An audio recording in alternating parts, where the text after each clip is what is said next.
membawa Kristus kepada bangsa-bangsa dan bangsa-bangsa kepada gereja Tuhan.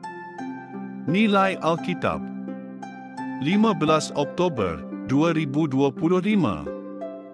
2 Timotius bab 3 ayat 14 hingga 17 dan bab 4 ayat 1 hingga 5. Tetapi kamu mestilah terus berpegang kepada segala yang telah kamu pelajari dan yakini, kerana kamu tahu daripada siapa segalanya telah kamu pelajari, dan sejak kecil kamu telah mengenal kitab suci yang dapat memberimu kebijaksanaan untuk diselamatkan melalui iman dalam Kristus Yesus.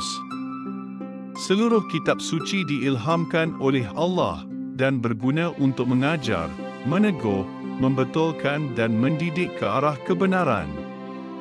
Dengan demikian, tiap-tiap orang yang mengabdikan diri kepada Allah akan dilengkapi sepenuhnya untuk melakukan segala kerja yang baik.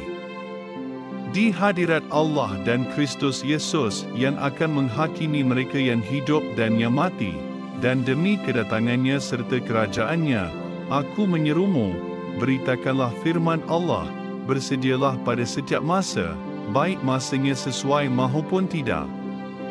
Tunjukkan apa yang salah, tegur dan nasihati mereka dengan seluruh kesabaran dan ajaran, kerana akan sampai masanya mereka tidak menerima ajaran yang benar, tetapi mengumpulkan ramai guru mengikut kehendak mereka sendiri untuk mengajar apa yang ingin didengar oleh mereka. Mereka enggan mendengar ajaran yang benar tetapi menumpukan perhatian kepada cerita-cerita dongeng.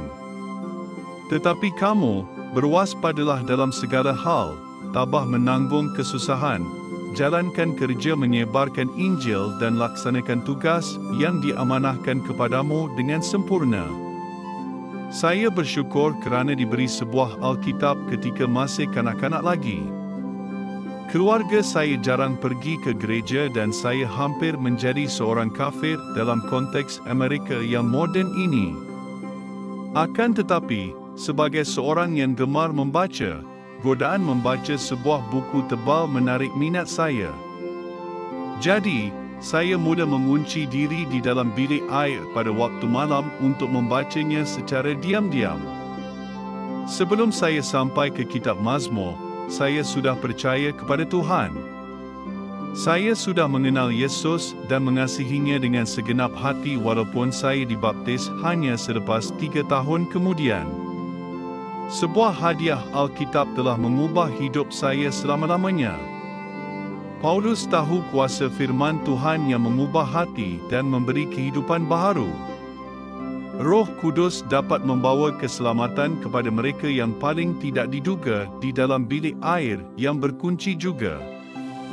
Juru Selamat Yesus begitu mengasihi mereka sehingga dia mengorbankan nyawanya untuk membawa mereka kembali kepada Tuhan.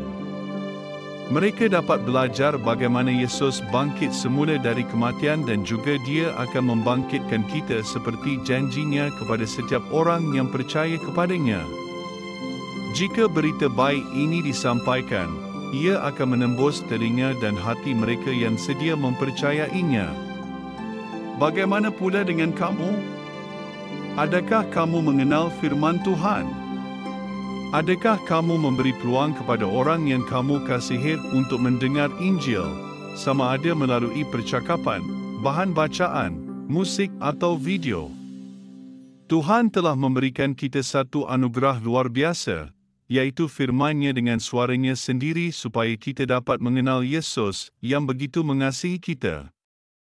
Yesus telah datang ke dunia ini untuk menyelamat kita dan membawa kita pulang kepada Tuhan sebagai anak-anak Tuhan. Terima kasih, Tuhan. Kita berdoa, Bapa Syurgawi, terima kasih kerana memberi kami Alkitab dan mereka yang menyampaikan berita Injil dalam berbagai cara. Amin.